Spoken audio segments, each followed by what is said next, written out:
Blackstone Audiobooks presents One Flew Over the Cuckoo's Nest by Ken Kesey. Dedication to Vic Lovell, who told me dragons did not exist, then led me to their lairs. One flew east, one flew west, one flew over the cuckoo's nest. Children's Folk Rhyme. Part 1. They're out there. Black boys in white suits up before me to commit sex acts in the hall and get it mopped up before I can catch them. They're mopping when I come out the door, all three of them sulky and hating everything, the time of day, the place they're at here, the people they gotta work around. When they hate like this, better if they don't see me. I creep along the wall quiet as dust in my canvas shoes, but they got special sensitive equipment detects my fear, and they all look up, all three at once.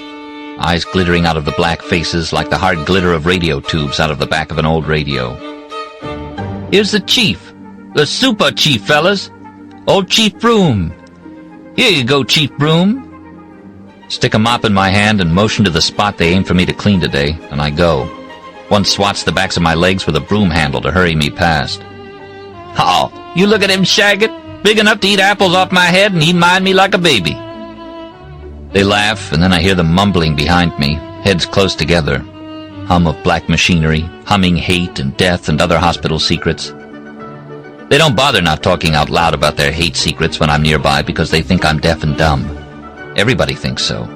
I'm cagey enough to fool them that much. If my being half Indian never helped me in any way in this dirty life, it helped me being cagey. Helped me all these years. I'm mopping near the ward door when a key hits it from the other side, and I know it's the big nurse by the way the lockworks cleave to the key, soft and swift and familiar, she's been around locks so long. She slides through the door with a gust of cold and locks the door behind her, and I see her fingers trail across the polished steel. Tip of each finger the same color as her lips, funny orange, like the tip of a soldering iron. Color so hot or so cold, if she touches you with it, you can't tell which. She's carrying her woven wicker bag like the ones the Umpqua tribe sells out along the hot August highway, a bag shape of a toolbox with a hemp handle. She's had it all the years I've been here. It's a loose weave, and I can see inside it. There's no compact or lipstick or woman stuff. She's got that bag full of 1,000 parts she aims to use in her duties today. Wheels and gears, cogs polished to a hard glitter, tiny pills that gleam like porcelain, needles, forceps, watchmaker's pliers, rolls of copper wire. She dips a nod at me as she goes past. I let the mop push me back to the wall and smile and try to foul her equipment up as much as possible by not letting her see my eyes. They can't tell so much about you if you got your eyes closed. In my dark, I hear her rubber heels hit the tile and the stuff in her wicker bag clash with the jar of her walking as she passes me in the hall. She walks stiff. When I open my eyes, she's down the hall about to turn into the glass nurse's station, where she'll spend the day sitting at her desk and looking out her window and making notes on what goes on out in front of her in the day room during the next 8 hours. Her face looks pleased and peaceful with the thought. Then, she sights those black boys. They're still down there together, mumbling to one another. They didn't hear her come on the ward. They sense she's glaring at them now, but it's too late. They should have knew better than to group up and mumble together when she was due on the ward. Their faces bob apart, confused. She goes into a crouch and advances on where they're trapped in a huddle at the end of the corridor. She knows what they've been saying. I can see she's furious, clean out of control. She's going to tear the black bastards limb from limb, she's so furious. She's swelling up, swells till her back's splitting out the white uniform, and she's let her arms section out long enough to wrap around the three of them 5-6 times. She looks around her with a swivel of her huge head. Nobody up to see, just old Broom Bromden, the half-breed Indian, back there hiding behind his mop and can't talk to call for help. So she really lets herself go, and her painted smile twists, stretches to an open snarl, and she blows up bigger and bigger, big as a tractor, so big I can smell the machinery inside the way you smell a motor pulling too big a load. I hold my breath and figure, my God, this time they're going to do it. This time, they let the hate build up too high and overloaded, and they're going to tear one another to pieces before they realize what they're doing. But just as she starts crooking those sectioned arms around the black boys and they go to ripping at her underside with the mop handles, all the patients start coming out of the dorms to check on what's the hullabaloo, and she has to change back before she's caught in the shape of her hideous real self. By the time the patients get their eyes rubbed to where they can halfway see what the racket's about, all they see is the head nurse, smiling and calm and cold as usual, telling the black boys they best not stand in a group gossiping when it is Monday morning, and there is such a lot to get done on the first morning of the week. Mean old Monday morning, you know, boys. Yeah, Miss Ratched.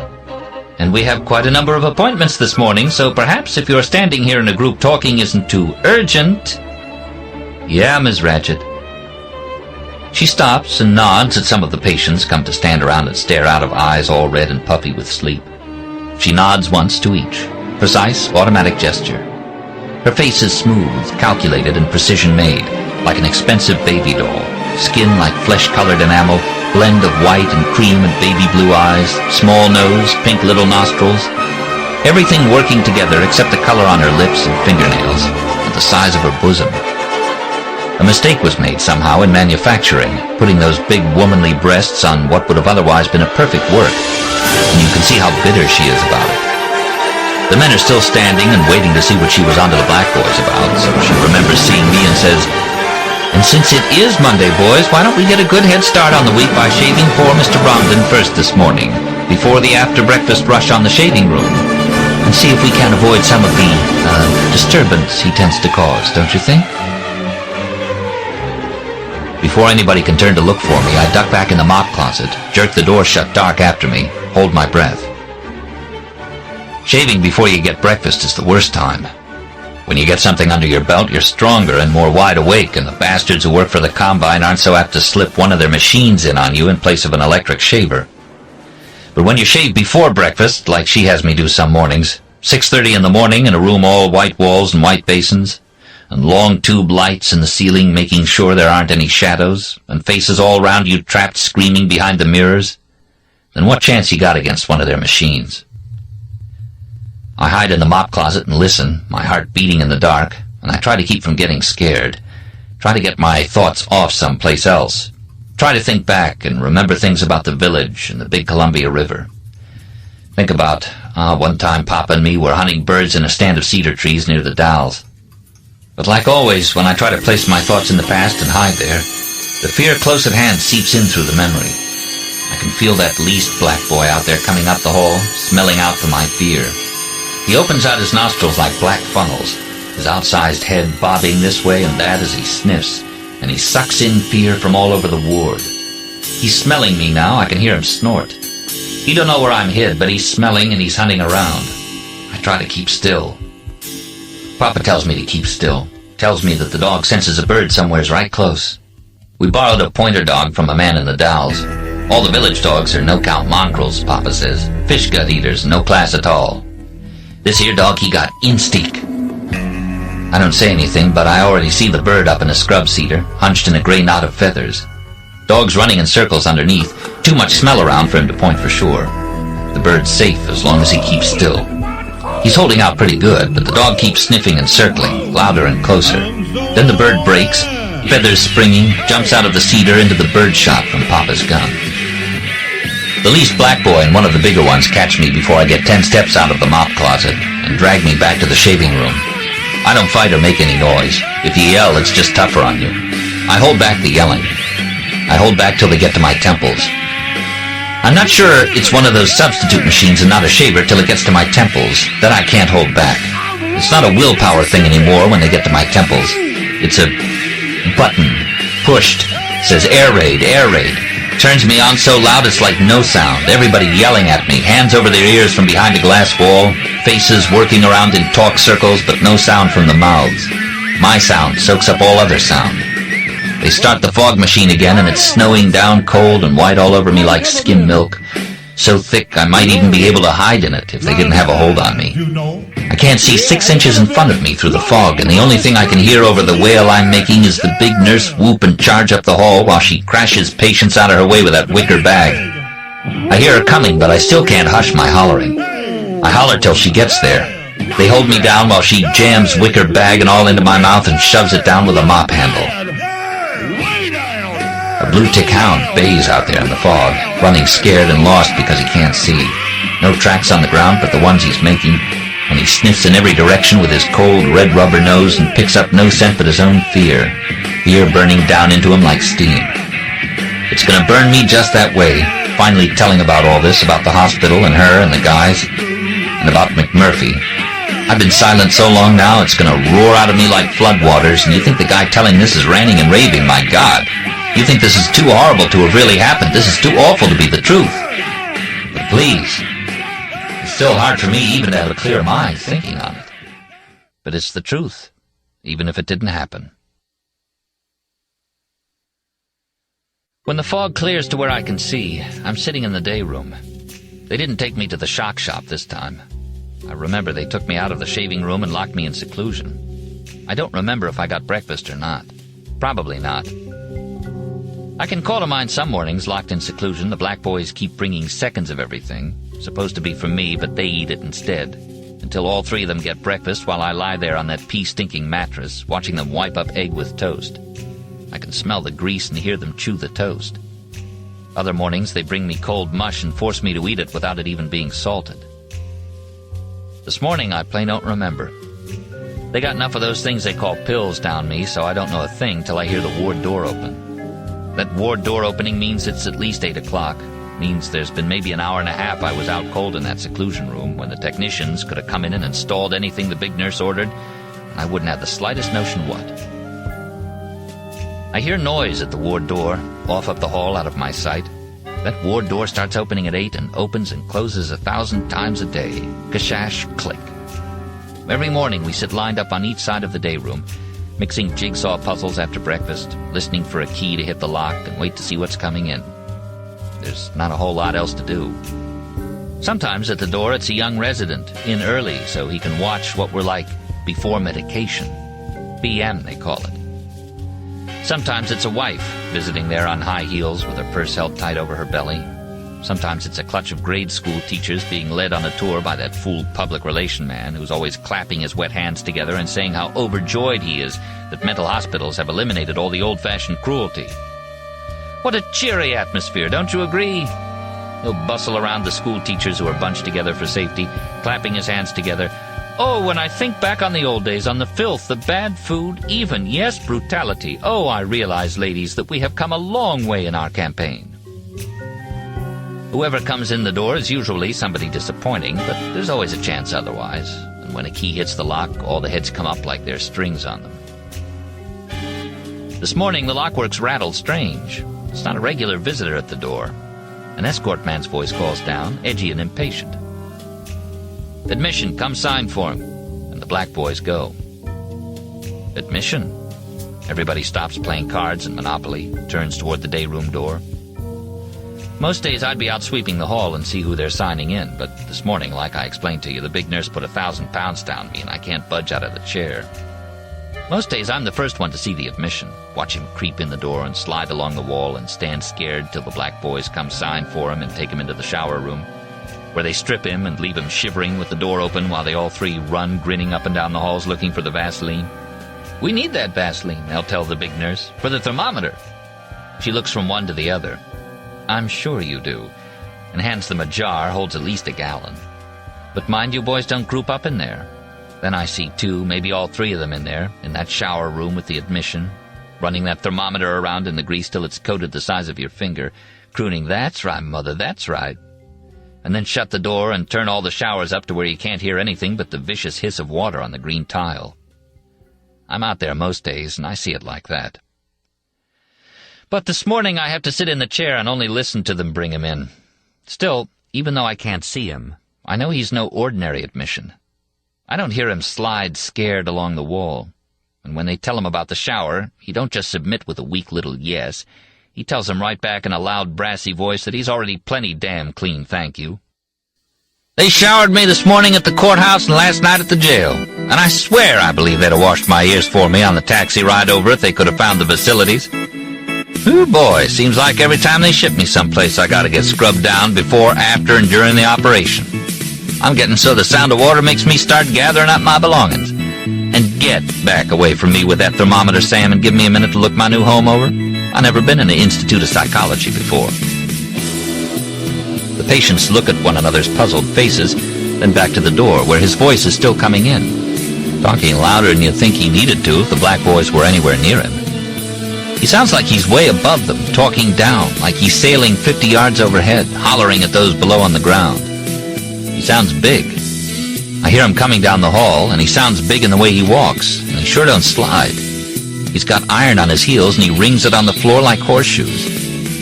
He shows up in the door and stops and hitches his thumbs in his pockets, boots wide apart, and stands there with the guys looking at him. "Good morning, buddies." There's a paper Halloween bat hanging on the string above his head. He reaches up and flicks it so it spins around. "Mighty nice fall day." He talks a little the way Papa used to, voice loud and full of hell, but he doesn't look like Papa. Papa was a full-blood Columbia Indian, a chief, and hard and shiny as a gunstock. This guy is red-headed, with long red sideburns and a tangle of curls out from under his cap. Been needing cut a long time. He's broad as Papa was tall, broad across the jaw and shoulders and chest, a broad white devilish grin, and he's hard in a different kind of way from Papa, kind of the way a baseball is hard under the scuffed leather. A seam runs across his nose and one cheekbone where somebody laid him a good one in a fight, and the stitches are still in the seam. He stands there waiting, and when nobody makes a move to say anything to him, he commences to laugh. Nobody can tell exactly why he laughs. There's nothing funny going on. But it's not the way that public relation laughs. It's free and loud, and it comes out of his wide, grinning mouth and spreads in rings bigger and bigger till it's lapping against the walls all over the ward. Not like that fat public relations laugh. This sounds real. I realize all of a sudden it's the first laugh I've heard in years. He stands looking at us, rocking back in his boots, and he laughs and laughs. He laces his fingers over his belly without taking his thumbs out of his pockets. I see how big and beat up his hands are. Everybody on the ward, patients, staff, and all, is stunned dumb by him and his laughing. There's no move to stop him, no move to say anything. He laughs till he's finished for a time, and he walks on into the day room. Even when he isn't laughing, that laughing sound hovers around him, the way the sound hovers around a big bell just quit ringing. It's in his eyes, and the way he smiles and swaggers, and the way he talks. "My name is McMurphy, buddies, R.P. McMurphy, and I'm a gambling fool." He winks and sings a little piece of a song. "And whenever I meet with a deck of cards, I lays my money down," and laughs again. He walks to one of the card games, tips and acutes cards up with a thick, heavy finger, and squints at the hand and shakes his head. "Yes, sir, that's what I came to this establishment for, to bring you birds fun and entertainment around the gaming table. Nobody left in that Pendleton work farm to make my days interesting anymore, so I requested a transfer, you see. Needed some new blood. Hooey, look at the way this bird holds his cards, showing to everybody in a block. Man, I'll trim you babies like little lambs." Cheswick gathers his cards together. The red-headed man sticks his hand out for Cheswick to shake. "Hello, buddy. What's that you're playing, pinochle? Jesus, no wonder you don't care nothing about showing your hand. Don't you have a straight deck around here? Well, say, here we go. I brought along my own deck just in case. Has something in it other than face cards. And check the pictures, huh? Every one different, 52 positions." Cheswick is pop-eyed already, and what he sees on those cards don't help his condition. "Easy now, don't smudge 'em. We got lots of time, lots of games ahead of us. I like to use my deck here because it takes at least a week for the other players to get to where they can even see the suit." He's got on work farm pants and shirt, sunned out till they're the color of watered milk. His face and neck and arms are the color of oxblood leather from working long in the fields. He's got a primer black motorcycle cap stuck in his hair, and a leather jacket over one arm, and he's got on boots gray and dusty and heavy enough to kick a man half in two. He walks away from Cheswick and takes off the cap and goes to beating a dust storm out of his thigh. One of the black boys circles him with the thermometer, but he's too quick for them. He slips in among the acutes and starts moving around shaking hands before the black boy can take good aim. The way he talks, his wink, his loud talk, his swagger, all remind me of a car salesman or a stock auctioneer. Or one of those pitchmen you see on a sideshow stage, out in front of his flapping banners, standing there in a striped shirt with yellow buttons, drawing the faces off the sawdust like a magnet. What happened, you see, was I got in a couple of hassles at the work farm, to tell the pure truth, and the court ruled that I'm a psychopath. And you think I'm going to argue with the court? Shoo, you'd bet your bottom dollar I don't. If it gets me out of those damn pea fields, I'll be whatever their little heart desires, be it psychopath or mad dog or werewolf. because I don't care if I never see another weed and hoe to my dying day. Now, they tell me a psychopath's a guy who fights too much and fucks too much, but they ain't wholly right, do you think? I mean, who ever heard tell of a man getting too much boozle? Hello, buddy, what do they call you? My name's McMurphy, and I'll bet you $2 here now that you can't tell me how many spots are in that pinochle hand you're holding. Don't look. $2. What do you say? God damn, Sam, can't you wait half a minute to prod me with that damn thermometer of yours? The new man stands looking a minute to get the setup of the day room. One side of the room, younger patients, known as acutes because the doctors figure them still sick enough to be fixed, practice arm wrestling and card tricks, where you add and subtract and count down so many and it's a certain card. Billy Bibbit tries to learn to roll a tailor-made cigarette, and Martini walks around discovering things under the tables and chairs. The acutes move around a lot. They tell jokes to each other and snicker in their fists. Nobody ever dares let loose and laugh. The whole staff would be in with notebooks and a lot of questions. And they write letters with yellow, runty, chewed pencils. They spy on each other. Sometimes one man says something about himself that he didn't aim to let slip. And one of his buddies at the table where he said it yawns and gets up and sidles over to the big logbook by the nurse's station and writes down the piece of information he heard. Of therapeutic interest to the whole ward is what the big nurse says the book is for, but I know she's just waiting to get enough evidence to have some guy reconditioned at the main building, overhauled in the head to straighten out the trouble. The guy that wrote the piece of information in the logbook, he gets a star by his name on the roll and gets to sleep late the next day. Across the room from the acutes are the culls of the Combine's product, the chronics. Not in the hospital these to get fixed, but just to keep them from walking around the street giving the product a bad name. Chronics are in for good, the staff concedes. Chronics are divided into walkers, like me, can still get around if you keep them fed, and wheelers and vegetables. What the chronics are, or most of us, are machines with flaws inside that can't be repaired. Flaws born in, or flaws beat in over so many years of the guy running head-on into solid things that by the time the hospital found him, he was bleeding rust in some vacant lot. But there's some of us chronics that the staff made a couple of mistakes on years back. Some of us who were acutes when we came in and got changed over. Ellis is a chronic, came in acute, and got fouled up bad when they overloaded him in that filthy brain-murdering room that the black boys call the shock shop. Now he's nailed against the wall in the same condition they lifted him off the table for the last time. In the same shape, arms out, palms cupped, with the same horror on his face. He's nailed like that on the wall, like a stuffed trophy. They pull the nails when it's time to eat or time to drive him into bed when they want him to move so I can mop the puddle where he stands. At the old place, he stood so long in one spot, the piss ate the floor and beams away under him, and he kept falling through to the ward below, giving them all kinds of census headaches down there when roll check came around.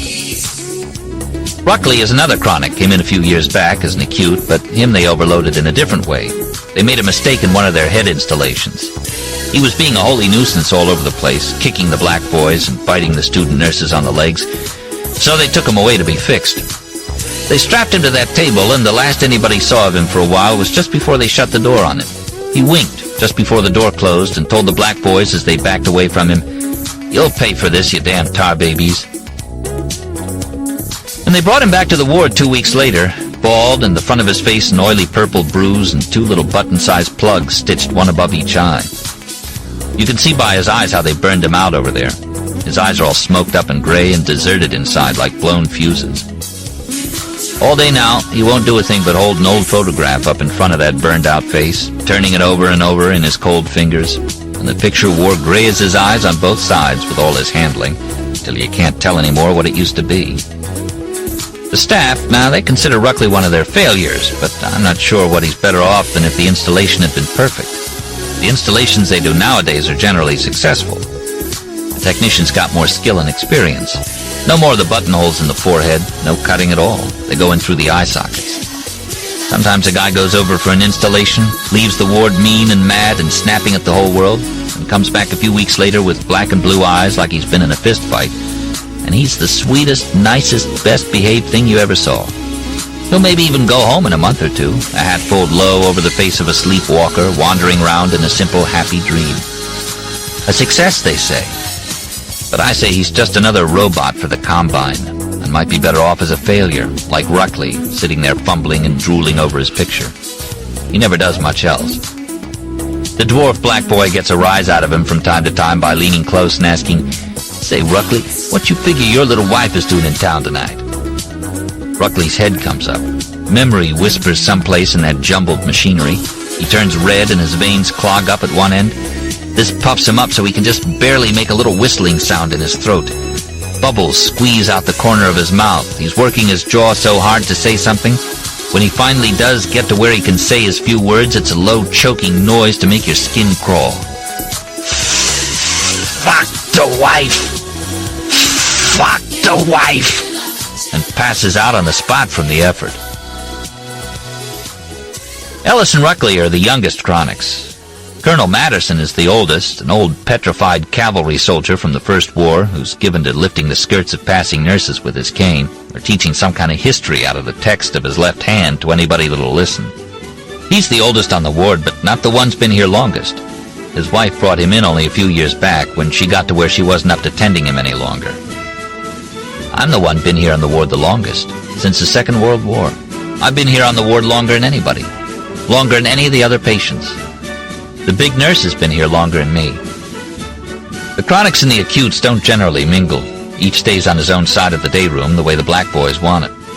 The black boys say it's more orderly that way and let everybody know that's the way they'd like it to stay. They move us in after breakfast and look at the group and nod. "That's right, gentlemen, that's the way. Now you keep it that way." Actually, there isn't much need for them to say anything, because other than me, the Chronics don't move around much, and the acutes say they'd just as lief stay over on their own side.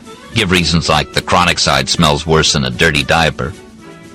But I know it isn't the stink that keeps them away from the Chronic side so much as they don't like to be reminded that here's what could happen to them someday. The big nurse recognizes this fear and knows how to put it to use.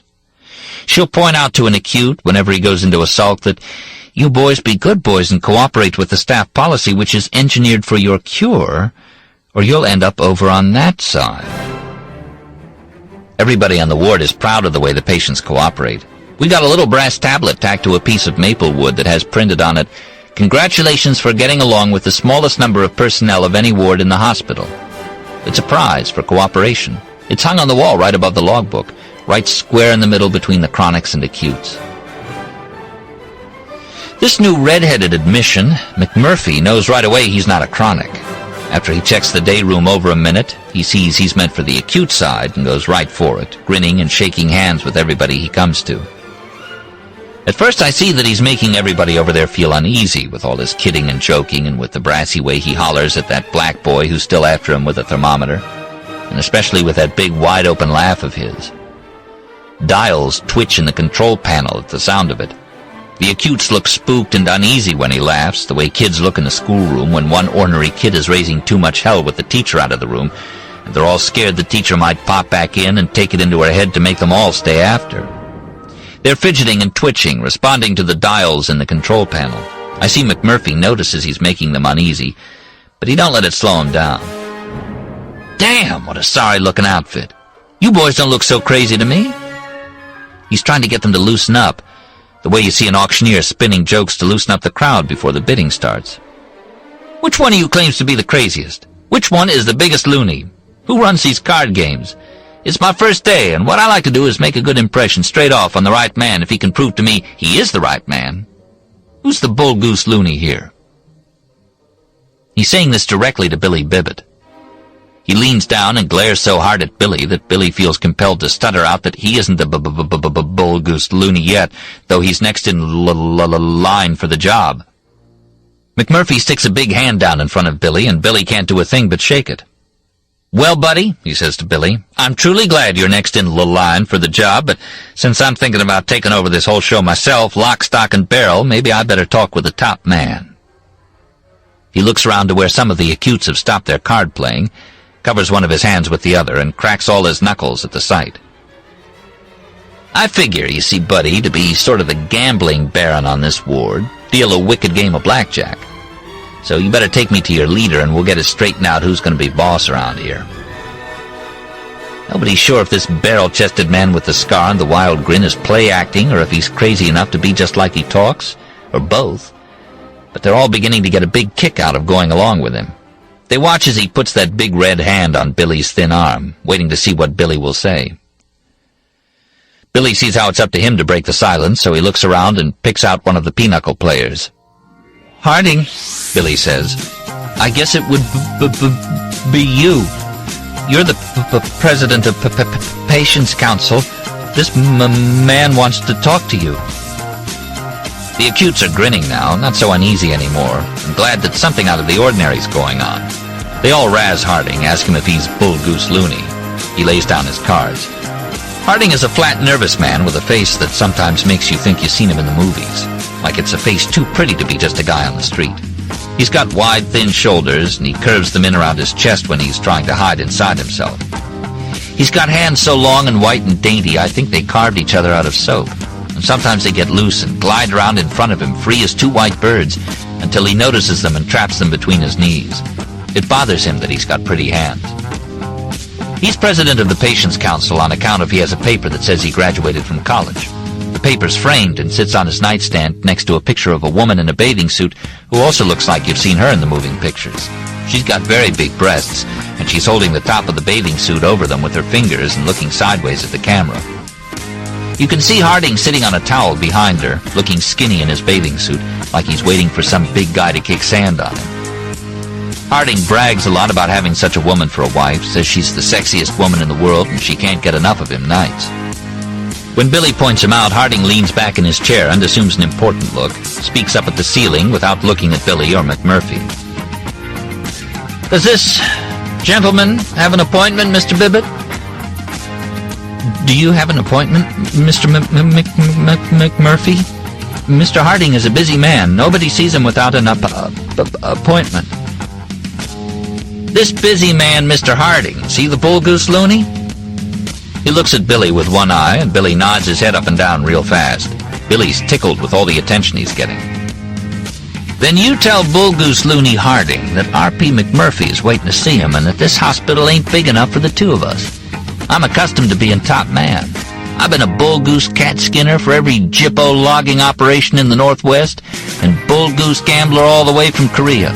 Was even bull goose pea weeder on that pea farm at Pendleton. So I figure if I'm bound to be a loony, then I'm bound to be a stomp-down, dadgum good one. Tell this Harding that he either meets me man-to-man or he's a yaller skunk and better be out of town by sunset." Harding leans farther back, hooks his thumbs in his lapels. "Bibbett, you tell this young upstart, McMurphy, that I'll meet him in the main hall at high noon, and we'll settle this affair once and for all, libidos ablazing." Harding tries to drawl like McMurphy. It sounds funny with his high, breathy voice. "You might also warn him, just to be fair, that I have been bull goose loony on this ward for nigh onto 2 years, and that I'm crazier than any man alive." "Mr. Bibbett, you might warn this Mr. Harding that I'm so crazy I admit to voting for Eisenhower." "Bibbett, you tell Mr. McMurphy I'm so crazy I voted for Eisenhower twice." "And you tell Mr. Harding right back." He puts both hands on the table and leans down, his voice getting low, "that I'm so crazy I plan to vote for Eisenhower again this November." "I take off my hat," Harding says, bows his head, and shakes hands with McMurphy. There's no doubt in my mind that McMurphy's won, but I'm not sure just what. All the other acutes leave what they've been doing and ease up close to see what new sort this fellow is. Nobody like him's ever been on the ward before. They're asking him where he's from and what his business is in a way I've never seen them do before. He says he's a dedicated man. He says he was just a wanderer and logging bum before the Army took him and taught him what his natural bent was. Just like they taught some men to gold brick and some men to goof off, he says they taught him to play poker. Since then, he's settled down and devoted himself to gambling on all levels. Just play poker and stay single and live where and how he wants to, if people would let him, he says. But you know how society persecutes a dedicated man. Ever since I found my calling, I done time in so many small-town jails I could write a brochure. They say I'm a habitual hassler. Like I fight some. Shit. They didn't mind so much when I was a dumb logger and got into a hassle. That's excusable, they say. That's a hard-working feller blowing off steam, they say. But if you're a gambler, if they know you to get up in a backroom game now and then, all you have to do is split slantwise and you're a goddamn criminal. Hooey, it was breaking up the budget driving me to and from the pokey for a while there. He shakes his head and puffs out his cheeks. But that was just for a period of time. I learned the ropes. To tell the truth, this assault and battery I was doing in Pendleton was the first hitch in close to a year. That's why I got busted. I was out of practice. This guy was able to get up off the floor and get to the cops before I left town. A very tough individual.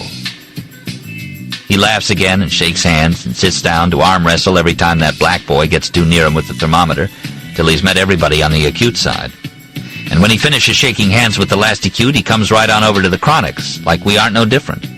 You can't tell if he's really this friendly or if he's got some gambler's reason for trying to get acquainted with guys so far gone a lot of them don't even know their names. He's there pulling Ellis's hand off the wall and shaking it just like he was a politician running for something, and Ellis's vote was as good as anybody's. "Buddy," he says to Ellis in a solemn voice, "my name is R.P. McMurphy, and I don't like to see a full-grown man sloshing around in his own water. Why don't you go get dried up?" Ellis looks down at the puddle around his feet in pure surprise. "Why, I thank you," he says, and even moves off a few steps toward the latrine before the nails pull his hands back to the wall. McMurphy comes down the line of chronics, shakes hands with Colonel Madison and with Ruckley and with old Pete. He shakes the hands of wheelers and walkers and vegetables, shakes hands that he has to pick up out of laps like picking up dead birds, mechanical birds, wonders of tiny bones and wires that have run down and fallen. Shakes hands with everybody he comes to, except Big George the water freak, who grins and shies back from that unsanitary hand. So McMurphy just salutes him and says to his own right hand as he walks away, "Hand, how do you suppose that old fella knew of all the evil you've been into?" Nobody can make out what he's driving at or why he's making such a fuss with meeting everybody, but it's better than mixing jigsaw puzzles. He keeps saying it's a necessary thing to get around and meet the men he'll be dealing with, part of a gambler's job. But he must know he ain't going to be dealing with no 80-year-old organic who couldn't do any more with a playing card than put it in his mouth and gum it a while. Yet he looks like he's enjoying himself, like he's the sort of guy that gets a laugh out of people. I'm the last one, still strapped in the chair in the corner. McMurphy stops when he gets to me and hooks his thumbs in his pockets again and leans back to laugh like he sees something funnier about me than about anybody else. All of a sudden I was scared he was laughing because he knew the way I was sitting there with my knees pulled up and my arms wrapped around them, staring straight ahead as though I couldn't hear a thing. It was all an act. "Hooey," he said. "Look what we got here." I remember all this part real clear. I remember the way he closed one eye and tipped his head back and looked down across that healing wine-colored scar on his nose, laughing at me. I thought at first that he was laughing because of how funny it looked, an Indian's face and black, oily Indian's hair on somebody like me. I thought maybe he was laughing at how weak I looked.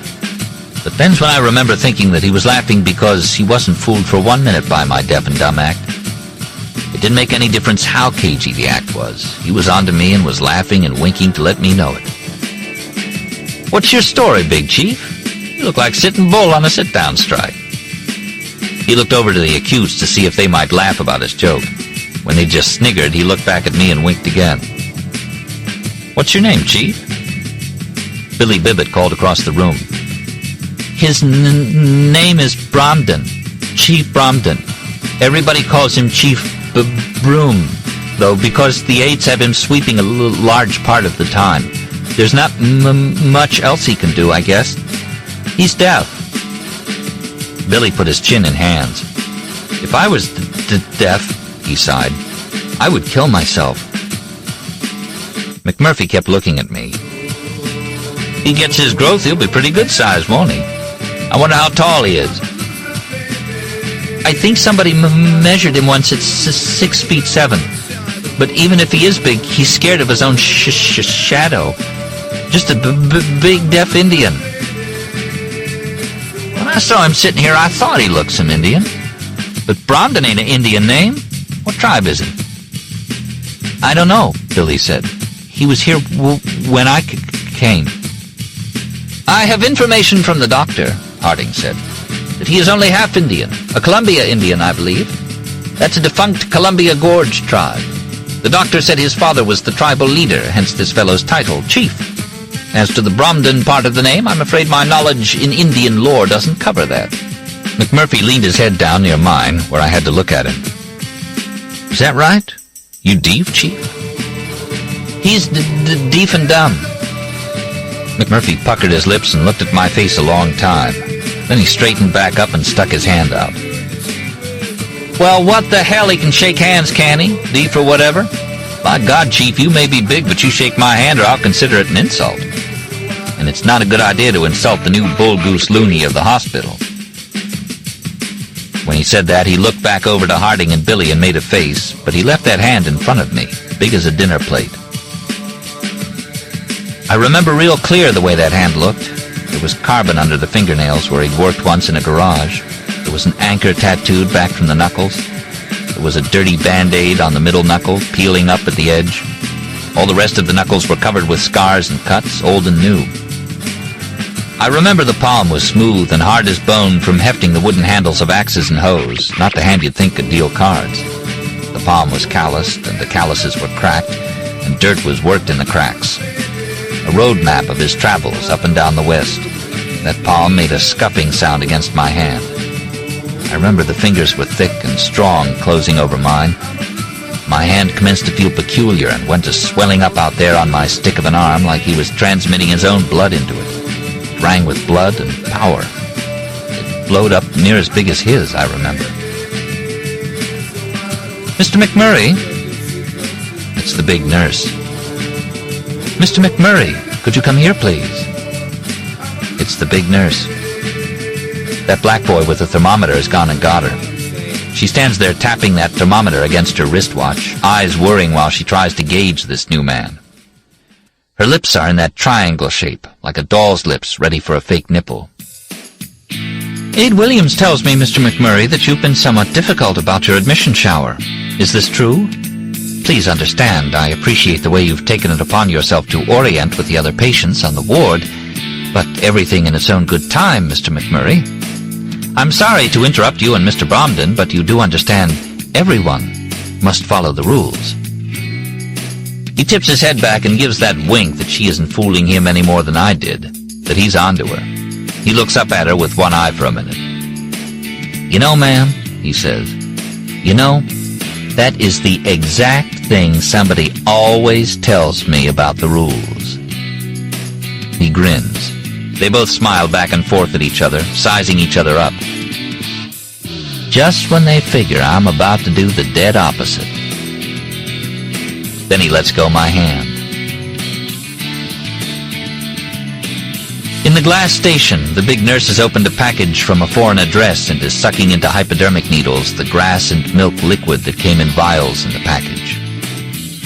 One of the little nurses, a girl with one wandering eye that always keeps looking worried over her shoulder while the other one goes about its usual business, picks up the little tray of filled needles but doesn't carry them away just yet. "What, Miss Ratched, is your opinion of this new patient? I mean, gee, he's good-looking and friendly and everything, but in my humble opinion, he certainly takes over." The big nurse tests a needle against her fingertip. "I'm afraid..." She stabs the needle down in the rubber-capped vial and lifts the plunger. "That is exactly what the new patient is planning, to take over. He is what we call a manipulator, Miss Flynn, a man who will use everyone and everything to his own ends." "Oh, but, I mean, in a mental hospital? What could his ends be?" "Any number of things." She's calm, smiling, lost in the work of loading the needles. "Comfort and an easy life, for instance. The feeling of power and respect, perhaps. Monetary gain. Perhaps all of these things. Sometimes a manipulator's own ends are simply the actual disruption of the ward for the sake of disruption. There are such people in our society. A manipulator can influence the other patients and disrupt them to such an extent that it may take months to get everything running smooth once more. With the present permissive philosophy in mental hospitals, it's easy for them to get away with it. Some years back it was quite different. I recall some years back we had a man, a Mr. Tabor, in the ward, and he was an intolerable ward manipulator. For a while. She looks up from her work, needle half-filled in front of her face like a little wand. Her eyes get far off and pleased with the memory. "Mr. Tabor," she says. But gee, the other nurse says, what on earth would make a man want to do something like disrupt the ward for, Miss Ratched? What possible motive? She cuts the little nurse off by jabbing the needle back into the vial's rubber top, fills it, jerks it out, and lays it on the tray. I watch her hand reach for another empty needle, watch it dart out, hinge over it, drop. You seem to forget, Miss Flynn, that this is an institution for the insane. The big nurse tends to get real put out if something keeps her outfit from running like a smooth, accurate, precision-made machine. The slightest thing messy or out of kilter or in the way ties her into a little white knot of tight-smiled fury. She walks around with that same dull smile crimped between her chin and her nose, and that same calm whir coming from her eyes, but down inside of her she's tense as steel. I know, I can feel it. And she don't relax a hair till she gets the nuisance attended to, what she calls adjusted to surroundings. Under her rule, the ward inside is almost completely adjusted to surroundings. But the thing is, she can't be on the ward all the time. She's got to spend some time outside. So she works with an eye to adjusting the outside world, too. Working alongside others like her, who I call the Combine, which is a huge organization what aims to adjust the outside as well as she has the inside, has made her a real veteran at adjusting things. She was already the big nurse in the old place when I came in from the outside so long back, and she'd been dedicating herself to adjustment for God knows how long. And I've watched her get more and more skillful over the years. Practice has steadied and strengthened her until now she wields a sure power that extends in all directions on hair-like wires, too small for anybody's eye but mine. I see her sit in the center of this web of wires like a watchful robot, tend her network with mechanical insect skill, know every second which wire runs where and just what current to send up to get the results she wants. I was an electrician's assistant in training camp before the Army shipped me to Germany, and I had some electronics in my year in college is how I learned about the way these things can be rigged. What she dreams of there in the center of those wires is a world of precision, efficiency, and tidiness, like a pocket watch with a glass back. A place where the schedule is unbreakable and all the patients who aren't outside, obedient under her beam, are wheelchair chronics with catheter tubes run direct from every pant leg to the sewer under the floor. Year by year she accumulates her ideal staff. Doctors, all ages and types, come and rise up in front of her with ideas of their own about the way a ward should be run, some with backbone enough to stand behind their ideas, and she fixes these doctors with dry ice eyes day in, day out, until they retreat with unnatural chills. I tell you, I don't know what it is, they tell the guy in charge of personnel. Since I started on that ward with that woman, I feel like my veins are running ammonia. I shiver all the time. My kids won't sit in my lap. My wife won't sleep with me. I insist on a transfer. Neurology bin, the alky tank, pediatrics, I just don't care. She keeps this up for years. The doctors last 3 weeks, 3 months, until she finally settles for a little man with a big wide forehead, and wide jowly cheeks and squeezed narrow across his tiny eyes like he once wore glasses that were way too small, wore them for so long they crimped his face in the middle, so now he has glasses on a string to his collar button. They teeter on the purple bridge of his little nose, and they're always slipping to one side or the other, so he'll tip his head when he talks just to keep his glasses level. That's her doctor. Her 3 daytime black boys she acquires after more years of testing and rejecting thousands.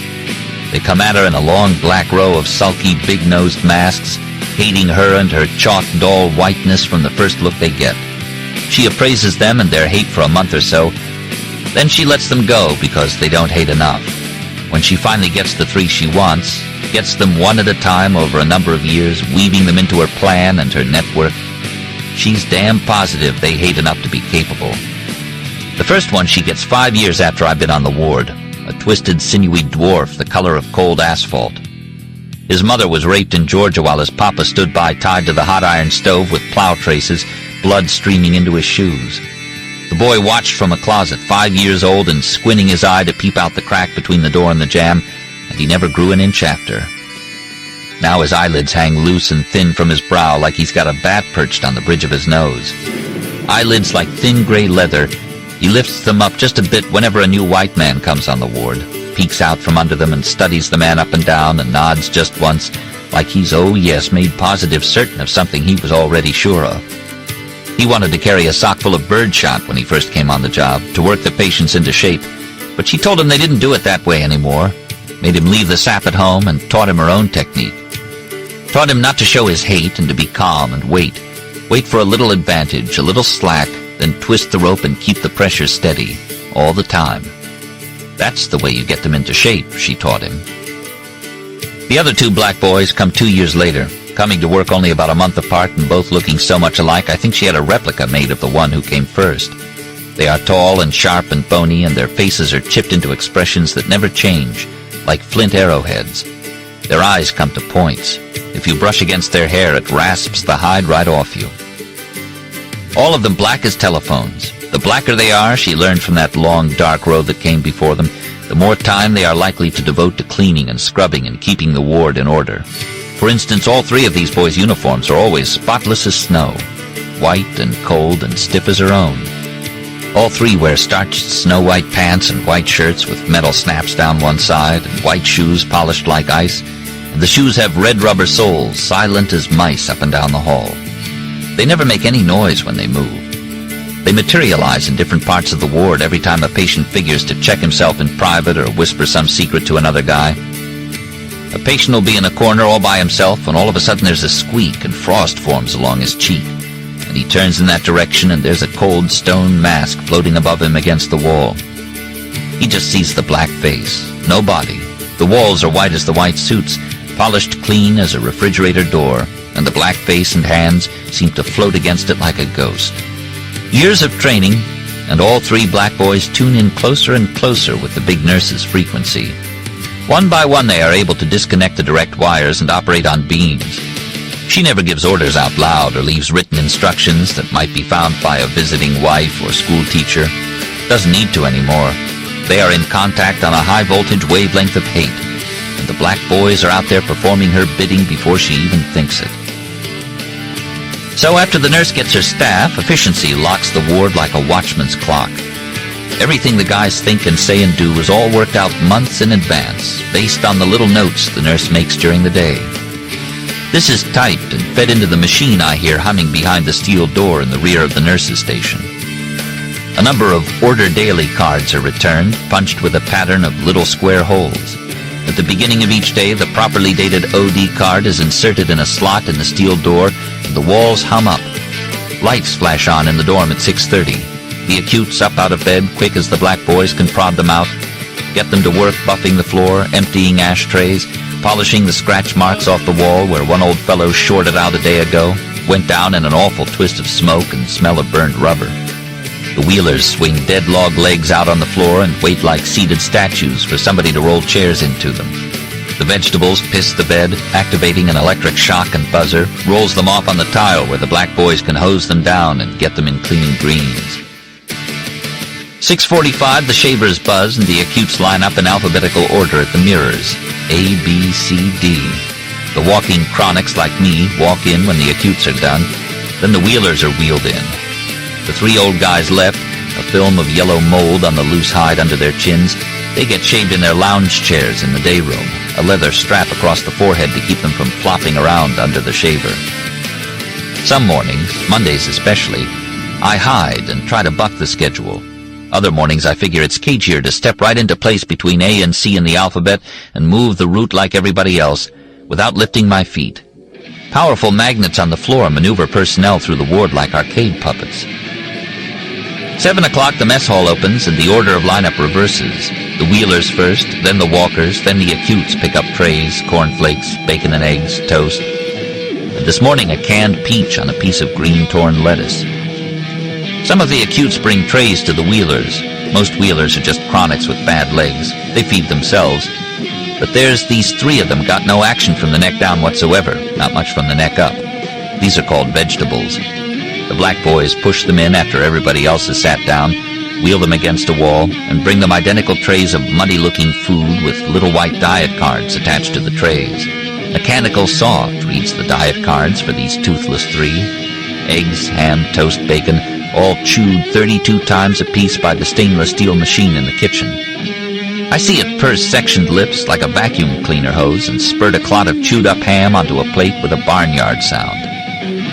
The black boys stoke the sucking pink mouths of the vegetables a shade too fast for swallowing, and the mechanical sauce squeezes out down their little knobs of chins onto the greens. The black boys cuss the vegetables and ream the mouths bigger with a twisting motion of the spoon, like coring a rotten apple. This old fart blastic, he's coming to pieces before my very eyes. I can't tell no more if I'm feeding him bacon puree or chunks of his own fucking tongue. 7:30, back to the day room. The big nurse looks out through her special glass, always polished till you can't tell it's there, and nods at what she sees, reaches up and tears a sheet off her calendar one day closer to the goal. She pushes a button for things to start. I hear the wharrup of a big sheet of tin being shook someplace. Everybody come to order. Acutes, sit on your side of the day room and wait for cards and Monopoly games to be brought out. Chronics, sit on your side and wait for puzzles from the Red Cross box. Ellis, go to your place at the wall, hands up to receive the nails and pee running down your leg. Pete, wag your head like a puppet. Scanlon, work your knobby hands on the table in front of you, constructing a make-believe bomb to blow up a make-believe world. Harding, begin talking, waving your dove hands in the air, then trap them under your armpits because grown men aren't supposed to wave their pretty hands that way. Seafelt, begin moaning about your teeth hurting and your hair falling out. Everybody, breathe in and out in perfect order. Hearts all beating at the same rate the OD cards have ordered. Sound of matched cylinders. Like a cartoon world, where the figures are flat and outlined in black, jerking through some kind of goofy story that might be real funny if it weren't for the cartoon figures being real guys. 7:45, the black boys move down the line of chronics, taping catheters on the ones that will hold still for it. Catheters are second-hand condoms, the ends clipped off, and rubber-banded to tubes that run down pant legs to a plastic sack marked disposable, not to be reused, which it is my job to wash out at the end of each day. The black boys anchor the condom by taping it to the hairs. Old catheter chronics are hairless as babies from tape removal. 8 o'clock, the walls whir and hum into full swing. The speaker in the ceiling says, "Medications," using the big nurse's voice. We look in the glass case where she sits, but she's nowhere near the microphone. In fact, she's 10 feet away from the microphone, tutoring one of the little nurses how to prepare a neat drug tray with pills arranged orderly. The acutes line up at the glass door. A, B, C, D, then the chronics, then the wheelers. The vegetables get theirs later, mixed in a spoon of applesauce. The guys file by and get a capsule in a paper cup, throw it to the back of the throat, and get the cup filled with water by the little nurse and wash the capsule down. On rare occasions, some fool might ask what he's being required to swallow. "Wait just a shake, honey. What are these 2 little red capsules in here with my vitamin?" I know him. He's a big, griping acute, already getting the reputation of being a troublemaker. "It's just medication, Mr. Tabor. Good for you. Down it goes now." "But I mean, what kind of medication? Christ, I can see that they're pills." "Just swallow it all, shall we, Mr. Tabor? Just for me?" She takes a quick look at the big nurse to see how the little flirting technique she is using is accepted, then looks back at the acute. He still isn't ready to swallow something he doesn't know what is, not even just for her. "Miss, I don't like to create trouble, but I don't like to swallow something without knowing what it is neither. How do I know this isn't one of those funny pills that makes me something I'm not?" "Don't get upset, Mr. Tabor." "Upset? All I want to know, for the love of Jesus." But the big nurse has come up quietly, locked her hand on his arm, paralyzes him all the way to the shoulder. "That's all right, Miss Flynn," she says.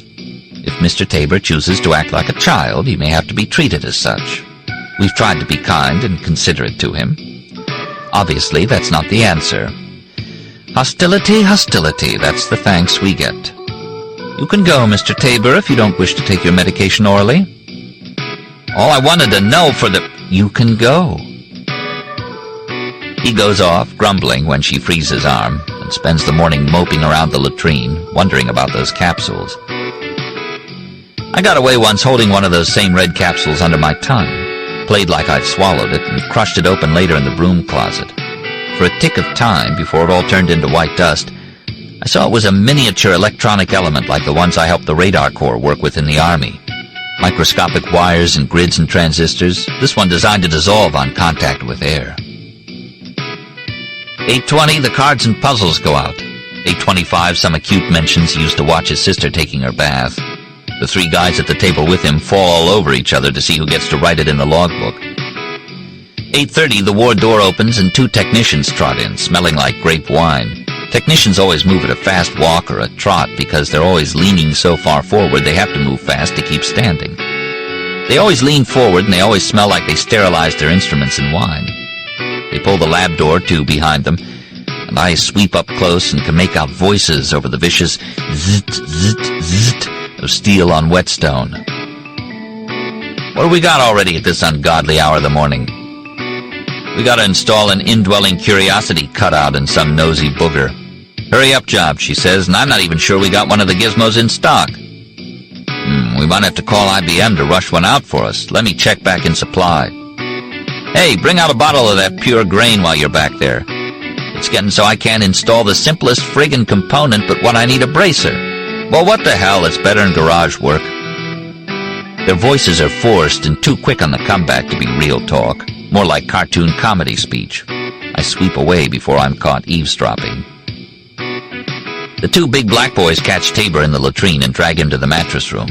He gets one a good kick in the shins. He's yelling bloody murder. I'm surprised how helpless he looks when they hold him, like he was wrapped with bands of black iron.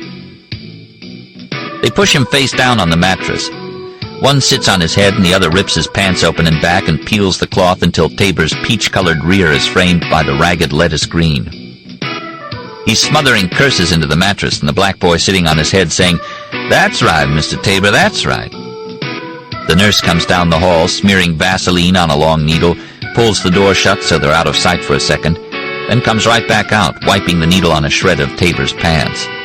She's left the Vaseline jar in the room. Before the black boy can close the door after her, I see the one still sitting on Tabor's head, dabbing at him with a Kleenex. They're in there a long time before the door opens up again, and they come out, carrying him across the hall to the lab. His greens are ripped clear off now, and he's wrapped up in a damp sheet. 9 o'clock, young residents wearing leather elbows talk to acutes for 15 minutes about what they did when they were little boys. The big nurse is suspicious of the crew-cut looks of these residents, and that 15 minutes there on the ward is a tough time for her. While they're around, the machinery goes to fumbling, and she is scowling and making notes to check the records of these boys for old traffic violations and the like. 9:50, the residents leave, and the machinery hums up smooth again. The nurse watches the day room from her glass case. The scene before her takes on that blue steel clarity again, that clean, orderly movement of a cartoon comedy. Tabor is wheeled out of the lab on a gurney bed. "We had to give him another shot when he started coming up during the spine tap," the technician tells her. "What do you say we take him right on over to Building 1 and buzz him with EST while we're at it? That way not waste the extra seconal." "I think it is an excellent suggestion. Maybe after that take him to the electroencephalograph and check his head. We may find evidence of a need for brain work." The technicians go trotting off, pushing the man on the gurney like cartoon men. Or like puppets, mechanical puppets in one of those Punch and Judy acts where it's supposed to be funny to see the puppet beat up the devil and swallowed head first by a smiling alligator. 10 o'clock, the mail comes up. Sometimes you get the torn envelope. 10:30, public relation comes in with a ladies' club following him. He claps his fat hands at the day room door. "Oh, hello, guys. Stiff lip, stiff lip. Look around, girls. Isn't it clean, so bright? This is Miss Ratched. I chose this ward because it's her ward. She's girls just like a mother. Not that I mean age, but you girls understand." Public relations shirt collar is so tight it floats his face up when he laughs. He's laughing most of the time. I don't ever know what at, laughing high and fast like he wishes he could stop but can't do it. And his face bloated up red and round as a balloon with a face painted on it. He got no hair on his face and none on his head to speak of. It looks like he glued some on once, but it kept slipping off and getting in his cuffs and his shirt pocket and down his collar. Maybe that's why he keeps his collar so tight, to keep the little pieces of hair from falling down in there. Maybe that's why he laughs so much, because he isn't able to keep all the pieces out. He conducts these tours, serious women in blazer jackets nodding to him as he points out how much things have improved over the years. He points out the TV, the big leather chairs, the sanitary drinking fountains. Then they all go have coffee in the nurse's station.